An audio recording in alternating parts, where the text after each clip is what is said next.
Good evening all students. हम आप लोगों को आज रासायनिक बल गतिकी, आजकल बहुत बिजी रहते हैं तो थोड़ा वीडियो नहीं भेज पाए, उसके लिए सॉरी। रासायनिक बल गतिकी क्या होता है उसकी परिभाषा सबसे पहले बताएंगे। क्या बताएंगे? रसायन विज्ञान की वह शाखा जिसके अंतर्गत रासायनिक अभिक्रिया की दर तथा उसको प्रभावित करने वाले कारक आदि का अध्ययन किया जाता है, रासायनिक बल गतिकी कहते हैं। इसे देख लेंगे। रसायन विज्ञान की वह शाखा जिसके अंतर्गत रासायनिक अभिक्रिया की दर तथा उसको प्रभावित करने वाले कारकों का अध्ययन किया जाता है, रासायनिक बल गतिकी कहते हैं। नॉर्मल अभिक्रियाएँ जो हैं अलग अलग प्रकार की होती हैं। आगे हम बात करते हैं वेग स्थिरांक। वेरी इम्पोर्टेंट टॉपिक है ये। वेग स्थिरांक क्या होता है? तो वेग स्थिरांक की परिभाषा क्या बताएंगे? ये A = उत्पाद, ये कोई अभिकारक है A, ये बनाता है उत्पाद B। R जो है R = KA, ये हमारी क्वेश्चन 1। अगर A जो है अभिक्रिया का अभिकारक है 1 मोल प्रति लीटर हो तो R = K। ठीक है, ये R = K आया है। इससे परिभाषा निकलती है वेग स्थिरांक की। ठीक है, क्या परिभाषा? किसी रासायनिक अभिक्रिया का वेग स्थिरांक उस अभिक्रिया की दर के बराबर होता है जबकि उसके बीच सांद्रता 1 मोल हो। फिर से देख लेंगे। किसी रासायनिक अभिक्रिया का वेग स्थिरांक उस रासायनिक अभिक्रिया की दर के बराबर होता है जबकि उसके बीच सांद्रता 1 मोल हो। के जो होता है वो रासायनिक अभिक्रिया का वेग स्थिरांक होता है और आर अभिक्रिया की दर यानी रेट ऑफ रिएक्शन अभिक्रिया की दर होता है। ठीक है, ये वेग स्थिरांक की परिभाषा हो जाती है। वेग स्थिरांक को प्रभावित करने वाले कारक देख लेंगे।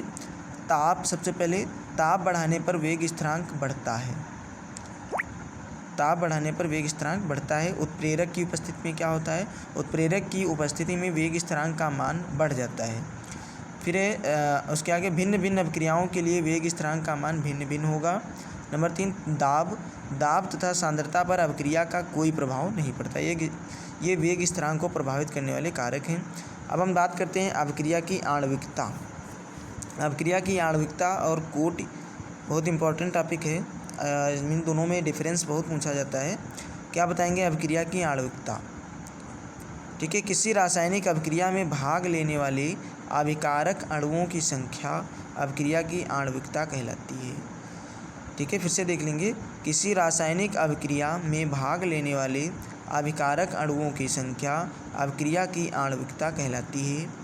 यदि कोई रासायनिक अभिक्रिया कई पदों में पूर्ण होती है तो जिस पद का वेग स्थिरांक सबसे कम होता है उसमें उपस्थित अभिकारक अणुओं की संख्या अभिक्रिया की आणविकता कहलाती है। जैसे ये एक रिएक्शन दी है N2 + 3:2 = 2NH3। जिस पद का वेग स्थिरांक कम होता है उसे वेग निर्धारक पद भी कहते हैं। आगे बात करते हैं एकाणुक अभिक्रिया, द्विअणुक अभिक्रिया, त्रिअणुक अभिक्रिया। अब आगे हम बात करते हैं अभिक्रिया की कोटि, ऑर्डर ऑफ रिएक्शन। ये अभिक्रिया की कोटि क्या होती है? किसी रासायनिक अभिक्रिया के वेग समीकरण में सांद्रता पदों के घातों की कुल संख्या अभिक्रिया की कोटि कहलाती है। क्या बताएंगे? किसी रासायनिक अभिक्रिया की वेग समीकरण में सांद्रता पदों की घातों की कुल संख्या अभिक्रिया की कोटि कहलाती है। ये अभिक्रिया की कोटि A + B = C उत्पाद बनता है। R जो है अभिक्रिया की दर होती है। अभिक्रिया की कोटि M + N से प्रदर्शित करते हैं। अब बात करते हैं अभिक्रिया की कोटि और आणविकता में अंतर। ये बहुत इंपॉर्टेंट टॉपिक है, बहुत पूछा जाता है। क्या बताएंगे? अभिक्रिया की कोटि और आणविकता में अंतर। इधर आणविकता लिखा है, ये कोटि लिखा है। अभिक्रिया की आणविकता उसमें भाग लेने वाले अभिकारकों की संख्या होती है। पहला टॉप पॉइंट है क्या? अभिक्रिया की आणविकता उसमें भाग लेने वाले अभिकारकों की संख्या होती है। दूसरा टॉपिक है अभिक्रिया की कोटि उन अभिकारक अणुओं की संख्या है जिनकी सांद्रता अभिक्रिया के दर को प्रभावित करती है।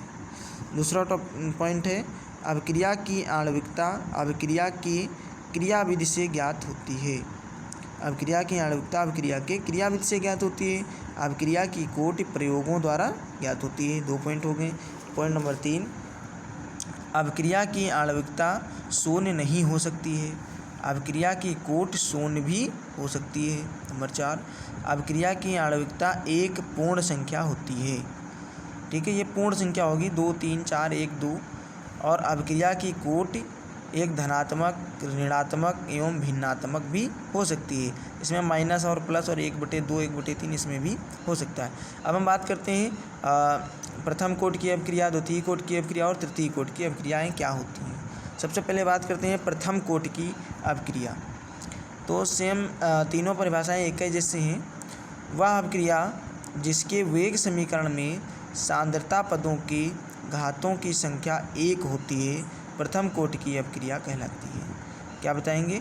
वह अभिक्रिया जिसके वेग समीकरण में सांद्रता पदों के घातों की संख्या 1 होती है प्रथम कोटि की अभिक्रिया कहलाती है।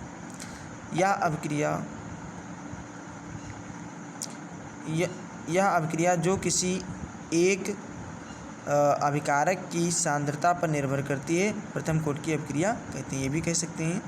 ठीक है, प्रथम कोटि की अभिक्रिया का समीकरण क्या होता है ये देख लेंगे।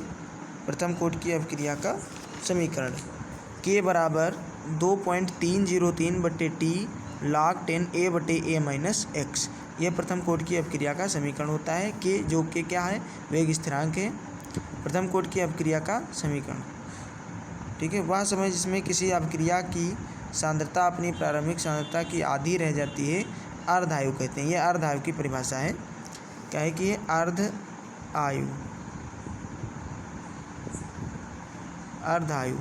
क्या बताएंगे? वह समय जिसमें किसी अभिकारक की सांद्रता अपनी प्रारंभिक सांद्रता की आधी रह जाती है अर्ध आयु कहलाती है। टी हाफ की क्या होता है? टी हाफ बराबर 0.6932/K होना चाहिए।